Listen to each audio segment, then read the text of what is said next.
Jo crec que el que us vaig a contar és prou facilet, ho aneu a entendre perfectament perquè no he entrat a les matemàtiques, perquè ja imaginava que no seria fàcil entrar ahí.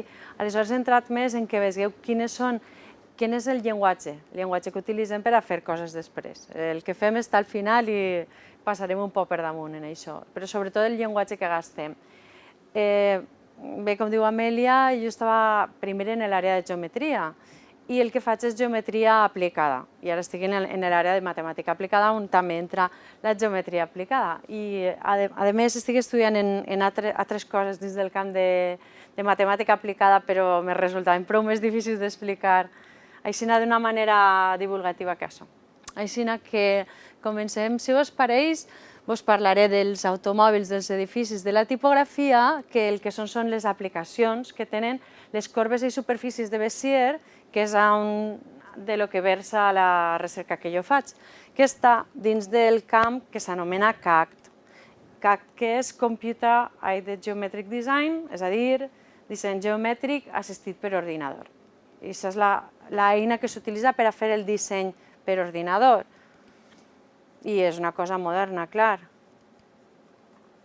A veure, l'objectiu dins del disseny és construir corbes i superfícies d'una manera que siga fàcil i que siga exacta per al disseny en general. Abans d'entrar a les corbes de Bézier i aquestes coses més modernes, s'utilitzaven eines d'esta manera, per a fer corbes que no foren regulars, es feien corbes spline, això és cert, no és utilitzant pesos, molls, ressorts, altres instruments com estos per a fer plànols, per exemple, per a dibuixar un vaixell, d'esta manera. Anem a les matemàtiques. Aleshores, el primer intent que em permetrà fer això d'una manera fàcil serien els polinomis.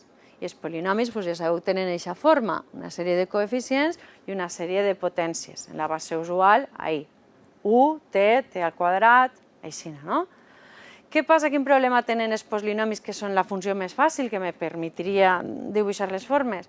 El problema que tenen és que no tinc una relació directa entre els numerets que van en la variable, els coeficients del polinomi, no tinc una relació directa en la forma que vaig a obtindre. Ahí tenim un exemple d'alguns polinomis dibuixats que veu que són pareguts, tenen els mateixos graus, canvia potser un signe i les formes, jo no sé quin és quin. Bé, per a deixar de tindre aquest problema, el que podem fer és interpolació. Interpolació és, donat un conjunt de punts, construir una funció, que pot ser polinòmica, que passe per aquests punts. Això és interpolació. Què passa en la interpolació? N'hi ha molts mètodes d'interpolació que s'utilitzen, de fet, però el problema que podríem tindre en la interpolació és que a mesura que afegis punts, augmenta el grau del polinomi. És més complexa la funció en la que s'ha de treballar. Bé, les corbes de Bézier no fan interpolació, sinó que fan aproximació. No passen per tots els punts que el dissenyador donaria. Alguns no són punts per a passar per ells, sinó que són punts que atrauen la corba, com ara després, més o menys, veurem. Bé, i és molt divertit que les corbes de Bézier no apareixen en la universitat. Les van descobrir simultàniament, paral·lelament, independentment, dos matemàtics que no treballaven a la universitat. Com dic, treballava un d'ells, Castelljó, treballava a Citroën i l'altre, Bézier, treballava a Renault. Els dos ho van descobrir al mateix temps i sense comunicació entre ells. En 1960 és quan sorgeix tot això, és prou modern. Les corbes, com veu, se diuen corbes de Bézier. Això depèn de la política de privacitat que tenia l'empresa, que a Bézier li ho van deixar publicar i va ser el que va donar el nom a les corbes. I això és el que anem a veure un poc en la xerrada. Anem a veure en què consisteix el llenguatge, que és això, les corbes i les superfícies de Bézier. Després, quan veieu més o menys com funcionen, com són les corbes i les superfícies, podreu imaginar-vos com en aquest llenguatge se traten altres problemes. Tres problemes que alguns d'ells els ha comentat Vicent primer. Això són els contes que se feia a Castelljó, per arribar a la seva definició, que la seva definició és un algoritme. És un algoritme, s'anomena l'algoritme de Castelljó, i que està basat en el concepte de la interpolació lineal. La interpolació lineal, vosaltres sabeu que és donar els dos punts, construir el segment que va d'un punt a l'altre, això és el segment que interpola aquests dos punts, no? De manera que si estem en T0 estic en P0, si estic en T1, en temps 1 estic en P1. És a dir, passe de P0 a P1. En T0 estic així i allà. El que fa Castelljó és utilitzar aquest concepte recursivament. Ara vos ho explico durant un ratet un poquet per a que ho veieu que és molt fàcil. És un algoritme, té diversos passos. El primer pas és els punts de control. Tinc un conjunt de punts de control. En aquest dibuix, 4 punts de control. I el primer que faig és interpolar aquests 4 punts. Això són els segments. Això és el primer pas de Castelljó. Quin seria el segon pas? Veieu que així tinc un extrem en aquest segment i així tinc un extrem del segment en l'altre, no? Doncs la corba esta blaveta d'ací, que seria la que aniria construint aquest punt, que és la interpolació lineal d'aixòs dos. Imagineu-vos que això ho vaig manejant per aquest segment i este va corrent per aquest altre segment. Este dibuix, així com està ara parat, seria per al valor del paràmetre 1/3. La distància relativa dins d'aquest segment és 1/3, en partida en 3. 1/3 així, 1/3 així, d'aquest segment. I ahí tinc aquest puntet. Aniria construint aquesta. El mateix en aquests 3. Bé, si després faig interpolació lineal dels punts que estan en aquestes dues corbes intermitges que hem vist del pas anterior, si faig ara interpolació lineal, veu el segment ahí, interpole aquests dos, estaria construint aquesta corba. I aquesta corba ja és una corba de Bézier. Després veurem coses sobre ella. Aleshores, espereu. Veiem un dibuixet més. El que vos dia, un valor del paràmetre fixe per a que entengueu com es construeix la corba. Per exemple, així, també pareix que siga la tercera part d'aquest primer segment, així.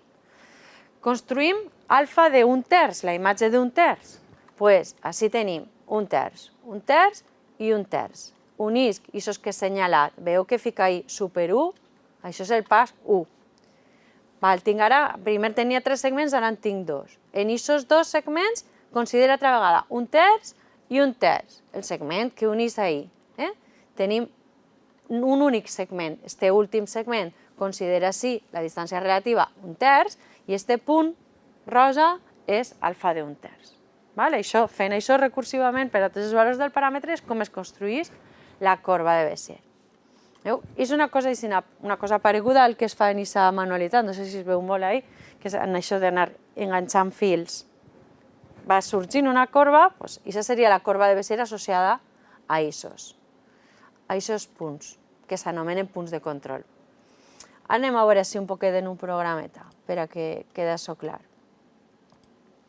El que vos dia, veieu, així tenim el valor del paràmetre i així els passos de l'algoritme. Primer pas, considerem un valor del paràmetre, per exemple, a la meitat, un mig.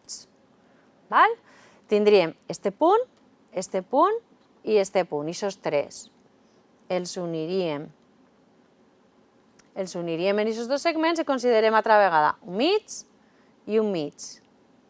Tercer pas, un últim segment d'ací i considera així la meitat. Este punt d'ací és la imatge d'un mig, alfa d'un mig.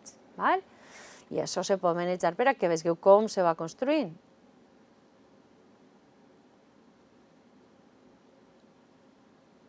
Així és com funciona l'algoritme de Castelljó, per a construir les corbes. Molt bé, doncs a veure. Així, d'aquesta manera, construïa Castelljó en Citroën, podia fer aquestes formes. I aquestes estaven dissenyades així allà. I passem a veure ara la definició de Bézier, que com veureu no té res que veure en tota la història que se va muntar Castelljó, perquè no n'hi havia entre ells tampoc relació. El que va pensar Bézier va ser una cosa algebraica, va pensar la base dels polinomis no me val, a veure si ne faig una altra en la que els números que van en la base sí que m'indiquen alguna cosa. Això, com que esta no tenia aquest hàndicap, el que va fer és utilitzar una altra, una base que ja estava descoberta i que ja s'utilitzava en matemàtiques, es diu la base de Bernstein. I que mireu com són els polinomis de Bernstein, perquè en seguida vos quedareu en com són. Mireu, agafa un 1, no? 1 elevat a 3. I aquest 1 el puc escriure com T més 1 menys c, això és 1. Això elevat a 3, ho desenvolupem, i què ens dona? Ens dona t primer elevat al cub, 3 per este al quadrat i este elevat a 1, ja sabeu, no? Aquesta formuleta que vos la sabreu o no, però sabeu que és una cosa així, no?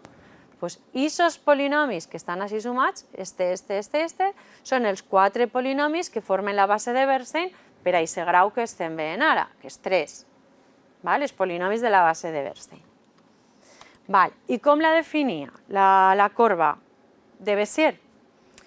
La definia multiplicant els punts, aquests punts inicials, que s'anomenen punts de control, multiplicats per aquests polinomis que hem vist. I quin és el resultat? Exactament el mateix. Ahí teniu la formuleta dels polinomis de Bernstein, el binomi de Newton, tal. El que obtenia és exactament el mateix que obteníem en Castelljó. Ara després veurem un exemple. Mirem la gràfica dels polinomis de la base usual, veu que els polinomis de la base usual tots tenen així el màxim. En canvi, els polinomis de Bernstein tenen el màxim, este primer d'ací, este que senyale ara, és el primer.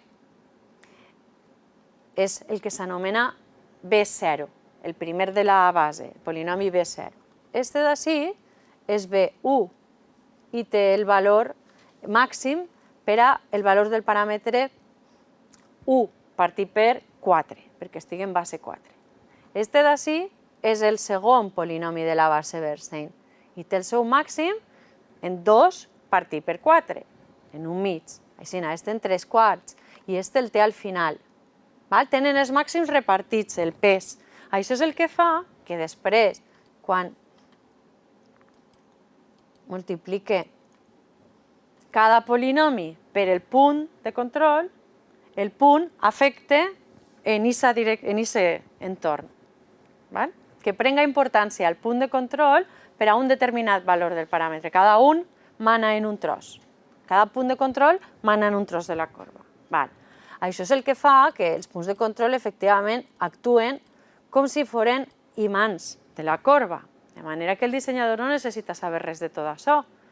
Sabrà unes propietats que ara després es comentarem i sap que si es tira d'ací, la corba se'n va cap allí. Si es tira d'allà, la corba se'n va cap allà.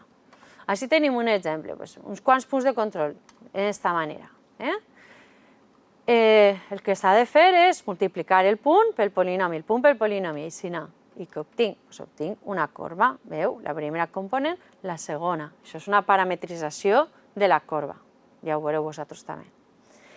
I el que us comentava, primera cosa, la corba sempre comença en el punt inicial i acaba en el del final. Per això es passa. Per la resta no passa, només la trauen. Això.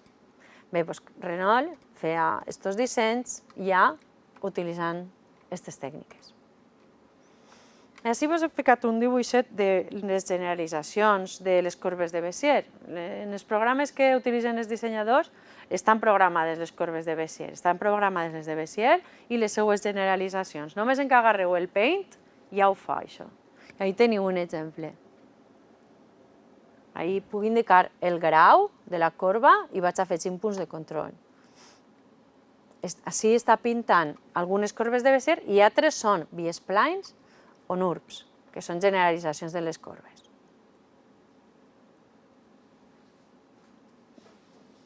Molt bé.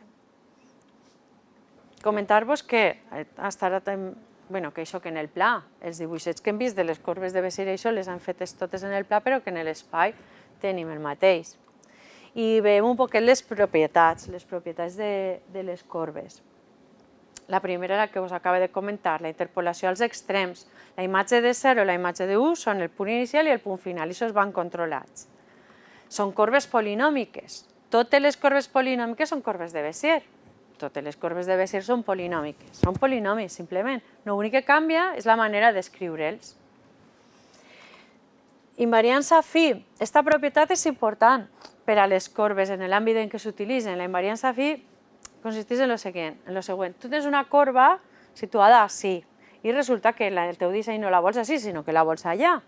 Aleshores, en un ordinador, que és on se manegen aquestes corbes, tu tindries que aplicar-li la translació, la rotació, el que siga, a cada un dels punts i té un cost computacional, passar-la d'ací a allà. Doncs és suficient aplicar la transformació als punts de control per a que la corba tu la puguis reconstruir allà. Tu fas el disseny independentment del lloc, invariança phi. I després l'embolcall convex. Això el que vol dir és que la corba sempre queda dins de l'embolcall convex. Això és interessant per a que no n'hi hagi interseccions entre les corbes que se van dissenyant, només en mirar que no s'intersecten els polígons que les contenen. Més propietats. El control pseudolocal. A veure, el control pseudolocal, propietats de la derivada i subdivisió. El control pseudolocal és la més important, bueno, no sé, la que ja vos he comentat, que els punts actuen com a atractors de la corba. Ui, se mos acabarà? Què dieu? A veure, control pseudolocal. Se modifica tota la corba si canvies un punt de control. Mireu que tota canvia tota. Per a que no canvi tota se tenen que utilitzar generalitzacions, com les B-splines o les NURBS. Utilitzar alguns truquets, algunes modificacions d'aquestes corbes perquè no se canvi tota, si ja n'hi ha una part que està correctament. Però la màxima modificació se fa en la direcció del punt que has canviat. Després, la derivada d'una corba de Bézier. Vosaltres sabeu, les derivades indiquen la variació. Això està per tots els puestos. Necessitem les derivades per a tot. Quin avantatge tenen les derivades de la corba de Bézier? És clar, són corbes polinòmiques perquè les inicials són polinomis. Les derivades també seran polinomis d'un grau, un menys. La derivada no és necessari calcular-la, simplement és una corba de Bézier que els seus punts de control són aquestes restes. El primer punt de control de la derivada seria esta menys este, el segon este menys este, i el tercer este menys este. I aquestes tres restes me donarien els punts de control de la derivada. Per tant, per a calcular derivades és fàcil, i això és avantatge. I la subdivisió, que ja me la vaig a botar, que si subdividim, me la vaig a botar i vos l'explique. Si la subdividís, partís la corba en dos trossos, el polígon de control està contingut en el polígon que vaig obtenint en l'algoritme de Castelljó. Vamos, que la puc partir en facilitat. En això és suficient. Aplicacions i àmbits on sorgeixen problemes que nosaltres podríem voler solventar utilitzant les corbes. Estos són els que tenen els problemes i nosaltres els intentem solucionar. En àmbits com, per exemple, la tipografia, s'utilitzen les corbes de Bézier. Ja, de fet. La informació que li arriba a la impressora per a que pinte una lletra o una forma, li arriba d'esta manera. Això és el postscript de la corba. I això són els punts de control, no és res més. Mireu, 0, 0, tal, tal, són els punts de control d'aquest trosset de corba. Això li arriba a la impressora d'aquesta manera, la informació condensada, i ja, ella la pinta. Això és el resultat d'aquest codi. Bé, això ho tenim a les diferents lletres. Imagineu-vos una lletra que vosaltres teniu en el Word i sabeu que té l'ordinador les fonts almacenades, però no les té totes almacenades d'una manera i després totes en cursiva, per exemple. No. Cursiva què fem? Doncs canviem un punt, la corba acaba allà. O acaba allà, no sé. Si no ho té almacenat. Altra aplicació, doncs els edificis, el disseny d'edificis, de vaixells, simplement parlant del disseny. Que després veurem que se pot utilitzar, al final ho veurem, se pot utilitzar aquest llenguatge no només en objectius de disseny. Després de les corbes, les superfícies. Les superfícies de Bézier són una generalització del que hem vist abans, que canvia. En lloc de tindre un polígon de control, doncs una xarxa de control, com ahí veu. I passa el mateix. Definició anàloga. Definició és, ara veiem la de Bézier. En lloc de multiplicar per un polinomi de Bernstein, multiplique per dos polinomis de Bernstein. Polinomi en U, polinomi en V. I multiplique per cada un dels punts que està en la xarxa. La mateixa definició me donarà superfícies. Com abans, són superfícies polinòmiques la variança fi la mantenim, jo trasllade només la xarxa i obtinc la superfície allà. L'embolcall convex igual i les corbes frontereres resulten ser també corbes de Bézier i són les corbes que van associades als punts que estan en la frontera de la xarxa. Els de la punta de la xarxa són els que me donen com és el borde, que això ens pot interessar per a altres problemes de borde. I això, no se veu. Bé, un exemple de superfícies rectangulars i també n'hi ha triangulars. N'hi ha dues maneres de fer-ho que s'utilitzen, les rectangulars i les triangulars. Anem a veure ara alguns exemples d'aplicacions de les superfícies que acabem de veure.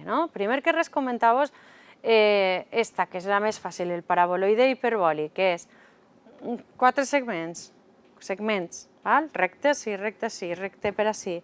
Això és una superfície reglada que se pot utilitzar per a construir.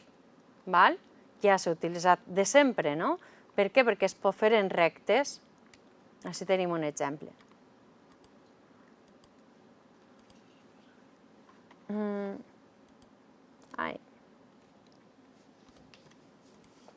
Un altre exemple d'altra superfície de Bézier.